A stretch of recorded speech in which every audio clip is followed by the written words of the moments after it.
strippers. So the photos came from different sources, and one of them is in the Autobiographie series.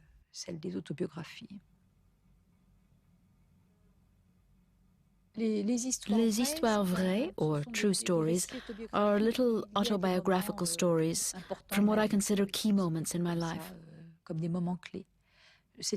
It was my friend's birthday, and I wanted to give him a present, but I didn't have any money to buy anything, so I wrote a little story. I took a Polaroid snap to prove it was true, like I usually do with photos. Then I made a little book, 10 centimeters by 8, with 6 or 7 stories. Just 10 Polaroids and a few sentences. I think that doing these autobiographical true stories was a way for me to rest, to stop spying on others and concentrate, to turn the camera on me. No one could object to that because they were my memories, my stories. So I think I had an unconscious desire to turn things around and leave others alone.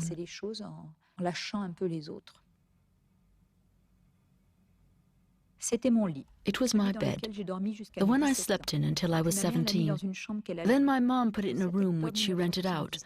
On October 7th, 1979, the tenant burned to death in the bed. The firemen threw the bed out of the window, and for 9 days it stayed in the courtyard below.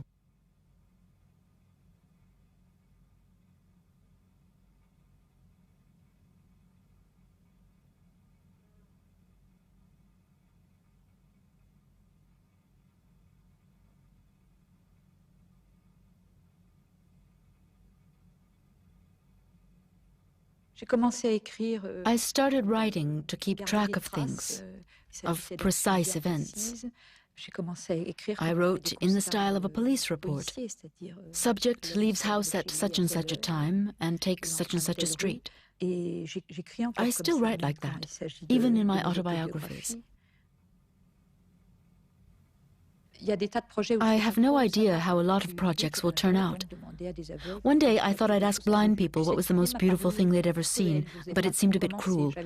I didn't dare start, through fear of being told to go to hell by the first person I asked.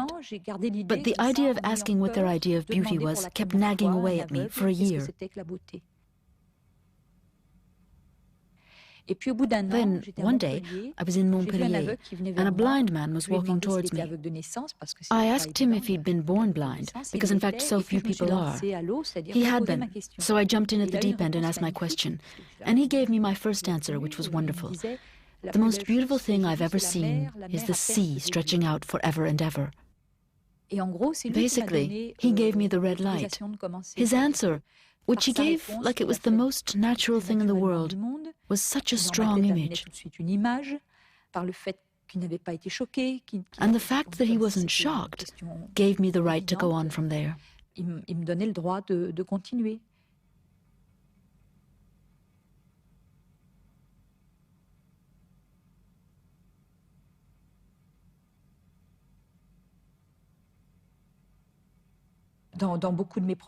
many of my recent projects, I don't even take the photos myself.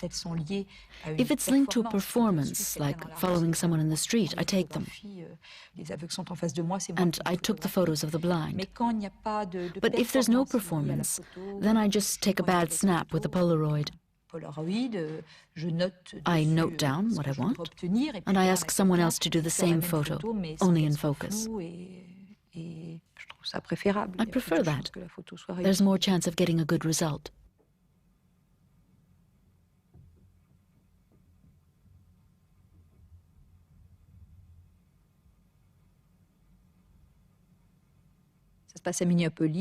This was in Minneapolis.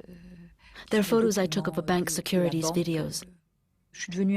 I'd become friends with a private detective who had these cassettes of people withdrawing money from the automated tellers. They were done with time-lapse film, 1 image per second, I think.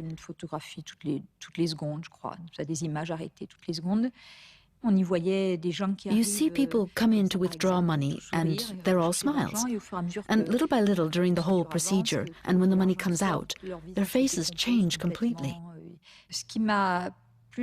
What I like about these photos is that there are people alone with their money. It's almost like being in a confessional box. So I got a hold of these cassettes and I took Polaroids of them. And this was the first time that I had the pictures but no ideas. All these people in the dark, their faces and outlines, and I didn't know how to use them. Usually I have the idea and then get the pictures, but this time it was the other way around.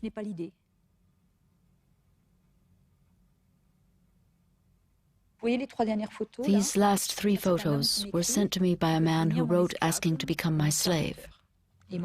I've decided to do it, and have written to him. I don't know what will happen. That's the game. He'll come, and I'll have to find an idea to work with.